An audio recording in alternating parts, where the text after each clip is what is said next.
Hello and welcome to HornbillTV's Primetime Bulletin. I'm Naomi Kikon. Now the headlines. Pakistan Supreme Court has ordered the anti-corruption watchdog to produce former Prime Minister Imran Khan within an hour, as it observed that the agency committed contempt of court by entering the court premises and arresting him without permission from the court's registrar.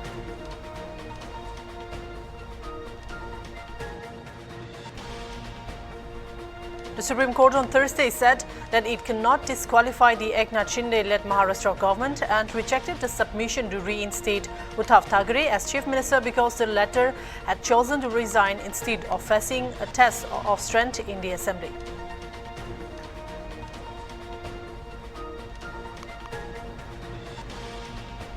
China has objected to a proposal by India to blacklist senior Pakistan-based Jaish-e-Mohammed terrorist Abdul Rauf Azhar at the United Nations Security Council.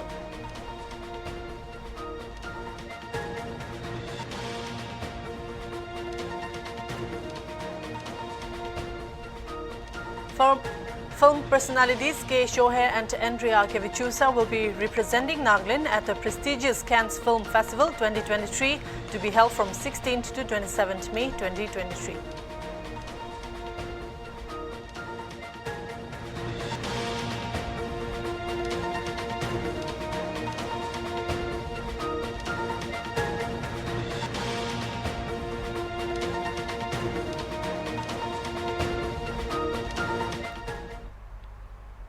Now for the news in detail. Pakistan's Supreme Court has ordered the anti-corruption watchdog to produce former Prime Minister Imran Khan within an hour, as it observed that the agency had committed contempt of court by entering the court premises and arresting him without permission from the court's registrar. The directive was issued by a three-member bench comprising Chief Justice of Pakistan Umar Ata Bandial, Justice Muhammad Ali Mazhar and Justice Attar Minalla, which heard Pakistan Tehreek-e-Insaf chairman's plea against his arrest in the Al-Qatar Trust case on Tuesday. The bench during the hearing expressed anger at the way 70-year-old Imran Khan was arrested from the premises of the Islamabad High Court, where he had come from Lahore for a case. The bench directed NAB to produce Imran Khan by 4:30 p.m. local time when the court would reconvene. At the start of the hearing, Chief Justice Bandial asked how an individual could be arrested from the court premises. Justice Minalla observed that Imran Khan had indeed entered court premises. How can anyone be denied the right to justice, he asked. The court also observed that no one could be arrested from the court without permission of the registrar of the court. It also observed that the arrests tantamount to denying access to justice without fear and intimation, which was the right of every citizen. Imran Khan was arrested on Tuesday from the Islamabad High Court, and an accountability court on Wednesday handed him over to the National Accountability Bureau for 8 days in connection with the Al-Qatar Trust case.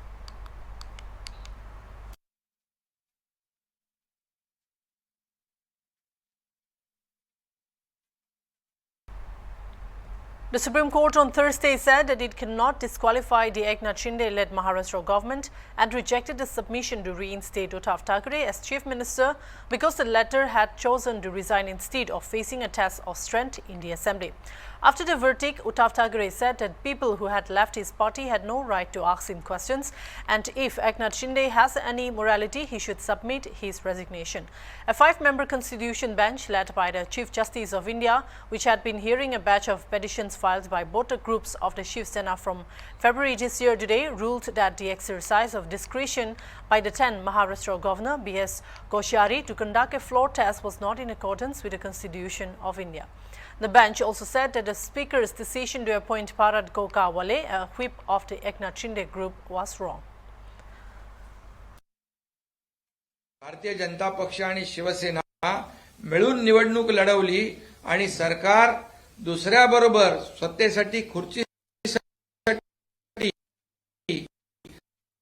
त्यावेळेस बनवलं, आणि हे सगळ्यांना माहित आहे. आणि जसं देवेंद्रजी म्हणाले, आम्ही तर तेव्हा सत्तेत होतो, तेव्हा पुढे काय होईल आम्हाला माहित नव्हतं. खरं म्हणजे नैतिकता कोणी जपली हे मला सांगण्याची आवश्यकता नाही. आणि म्हणून खऱ्या अर्थाने बाळासाहेबांच्या विचारांची शिवसेना वाचवण्याचं काम, त्याचं काँग्रेस राष्ट्रवादीकरण करण्यात थांबवण्याचं काम आम्ही केलं, धनुष्यबाण वाचवण्याचं काम आम्ही केलं, तुम्ही तर तो गहाण ठेवला होता.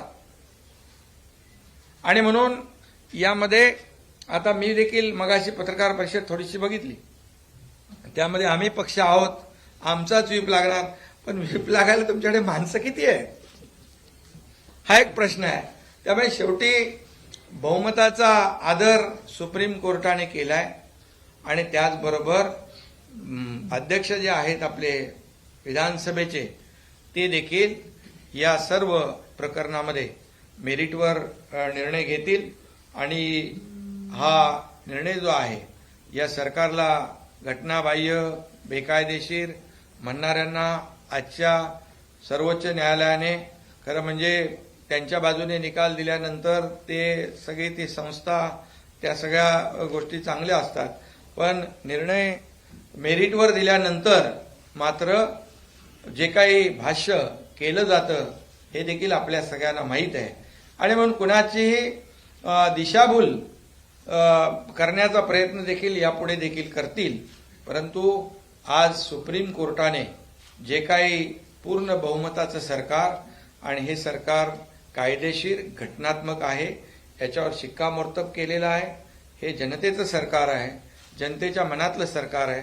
त्यामुळे मी पुन्हा एकदा आज सर्वोच्च न्यायालयाच्या Undeterred by the feeling of being harmed and the hardships that he will go through during a long journey, that too in a conflict zone, a 65-year-old man from Mizoram has embarked on an over 445-kilometer-long walkathon mission to promote peace and harmony in violence-hit Manipur.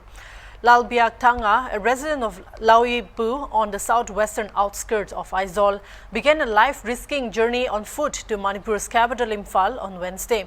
He was flagged off by Mizoram Journalist Association President C. Lalrambu Staya in Aizawl, with some clothes and eatables in a rucksack at his back and a staff fixed with a banner that read, "Peace for Manipur." The sexy Janarian was determined to promote peace and convey the message of love in the neighboring state that witnessed violent clashes, leading to the death of over 60 people and injuries to several.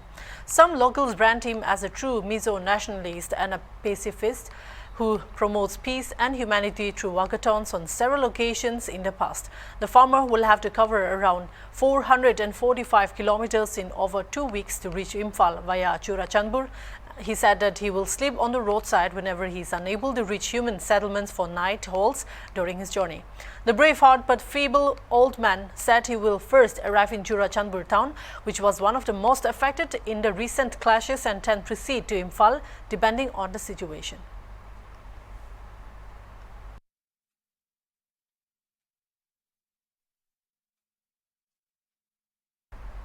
The National Investigation Agency on Thursday carried out raids at multiple locations in Baramulla district of Jammu and Kashmir as part of its investigation into a terror conspiracy case, officials said. The raids were carried out at the residence of Abdul Khalik Reku at Kansi Bora, Javid Ahmad Tobi at Syed Karim and Shoaib Ahmad Chur at Sangri Colony in Baramulla districts, the officials said.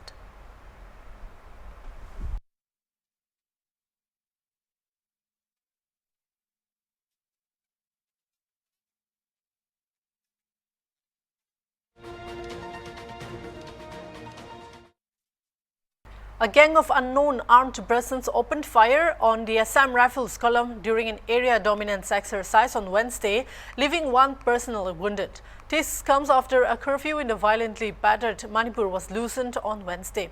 Initial reports state that Tolai Tabi in Manipur's Imphal East district was the scene of the shooting event. A member of the Assam Rifles suffered a gunshot wound, according to a source in the security forces, but he was safely transported to a hospital by helicopter. At the aforementioned military facility, the wounded Jawan is still receiving treatment. Notably, the authorities on Wednesday ordered a 6-hour curfew relaxation in 11 Manipur districts, including Imphal West, Bishnupur, Churachandpur and Jiribam, as no new violent occurrences were reported in the state. Even though the situation in Manipur is slowly imping back to normal, the strong possibility of a recurrence of such ethnic violence cannot be ruled out. An honest and sincere effort is made to delve into the sequence of events and the pattern of violence that followed, he wrote. Meanwhile, with no fresh reports of violent clashes and untoward incidents in the past 4 days, the situation across the violence-hit neighboring state is improving, officials said. Curfew imposed in all the 11 districts has also been relaxed, they said. Film personalities K. Shohei and Andrea Gevichusa will be representing Nagaland at the prestigious Cannes Film Festival 2023 to be held from 16 to 27 May 2023. The duo will be representing Nagaland as part of the delegation which is being supported by the Ministry of Information and Broadcasting, Government of India through the Department of IBR. Kivini Shohei is a prominent filmmaker from Nagaland and is one of the pioneer filmmakers from the state of Nagaland and a founding member of the Film Association of Nagaland. She has been jury chairperson for the 14th International Documentary and Short Film Festival of Kerala 2022 and jury for 5th South Asian Film Festival Kolkata 2022. Shohei is a recipient of the Governor's Award 2014 in the field of arts for filmmaking. She is well known for her award-winning film, Oh My Soul 2014, a story of 3 Naga transgender. Her many documentaries cover untold stories, mostly from the eastern part of Nagaland, such as Under the Longfuru Sky 2018 and The Great Angs 2001. She has directed short Sumi folk-based stories like Winter Night's Dream, Nisaba and Nisala 2003 and Anishi Flower Maiden, Anishi Zamunu 2007. Her last film is Even the Dead Speaks telefilm 2019. Andrea Gevichusa made her acting debut with Anek in 2022 alongside Ayushmann Khurrana, for which she won the Filmfare Award 2023 for Best Debut Female. Gevichusa has worked with several fashion designers and notable brands. She has also been featured in editorials of magazines such as Vogue India, Elle Femina and on the covers of Filmfare, Harper's Bazaar and Grazia. Talk about Geo World Conventional Center and the Nita Mukesh Ambani Conventional Center, most talked about in the town, the most iconic places this have become for all the one of the prestigious events in Bombay. What do you have to say about that? I was lucky enough to attend the India Fashion curation, and I must say that it was brilliantly curated. There are pieces that I've never seen before, and I am so grateful to have seen those things. So I think that is something that definitely stands apart from other fashion curated museums or things like that. Thank you so much and congratulations. And it's like many more to come. This is just one in your hand. Thank you so much. Thank you so much, Andrea. Doctors in Kerala continued a protest on Thursday over the incident of a female physician's death by stabbing while on duty by a patient. Hospitals across the state have seen doctors only attending emergency services. The Indian Medical Association said they would continue their strike till 8 a.m. on Friday. They will decide their future course of action after wide consultations among the medical community in the state. The Dr. Vandana Das, 23, on Wednesday was on duty at a government hospital in Kerala's Kollam district when she was stabbed to death by a school teacher who was brought to the medical facility for a medical examination by the police. IMA also demanded that the government declare hospitals as protection zones. These two demands will be raised in a meeting on Thursday that we'll have with the Kerala Chief Minister Pinarayi Vijayan, said IMA Kerala President Dr. Sulfi. The IMA also demanded that Vandana's murder should be investigated by a special investigation team.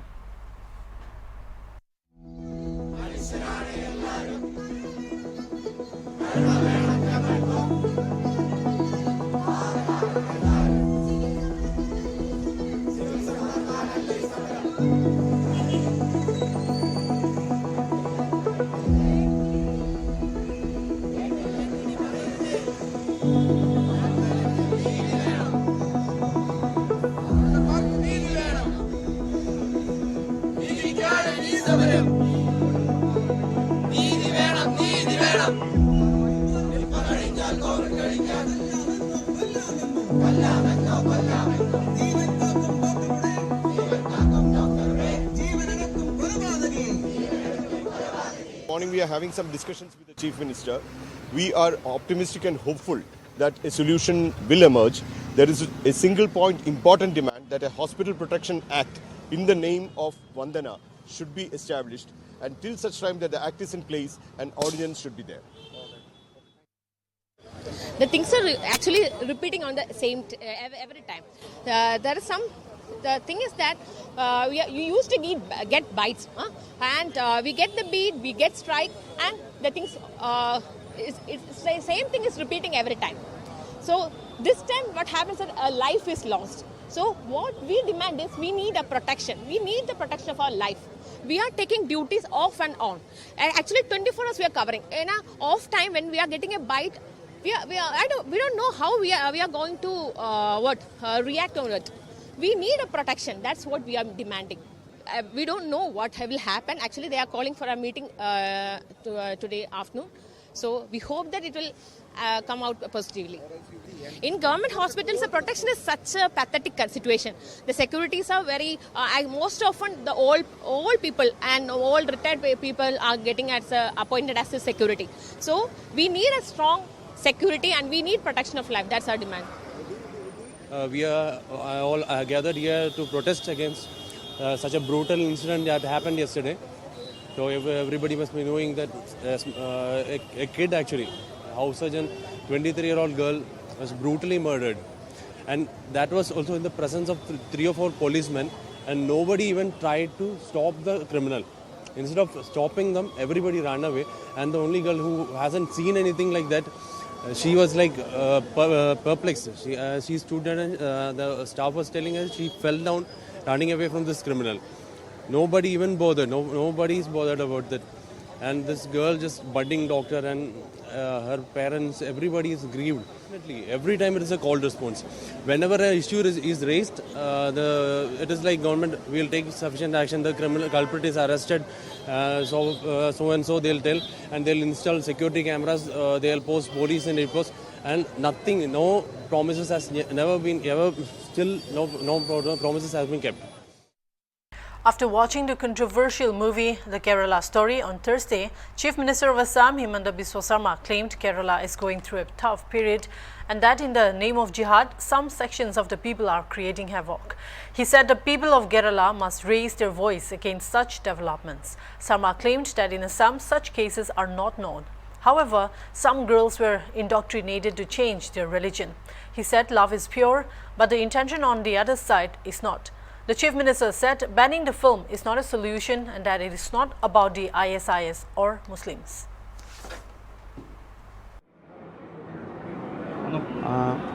I have watched Kerala film today along with my cabinet colleague and colleague from my party.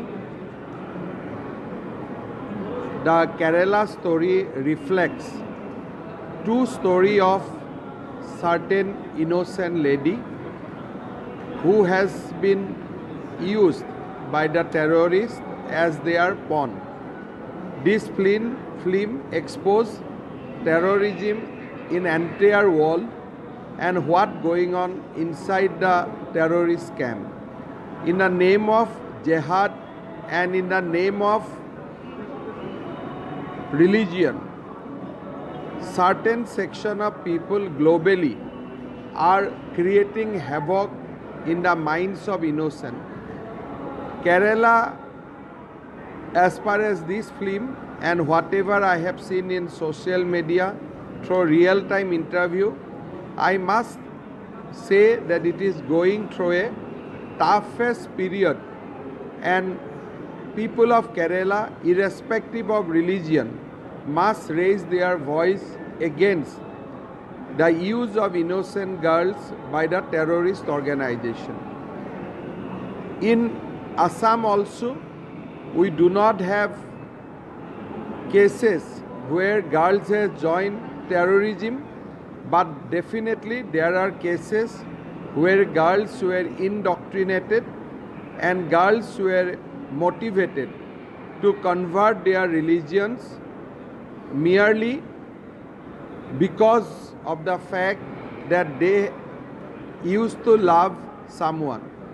Their loves are pure, but the intention of other sides are not pure. As such, I'd like to appeal everyone that please do not fall in the games. Be stand on your feet. That's all for now. Keep watching Hornbill TV.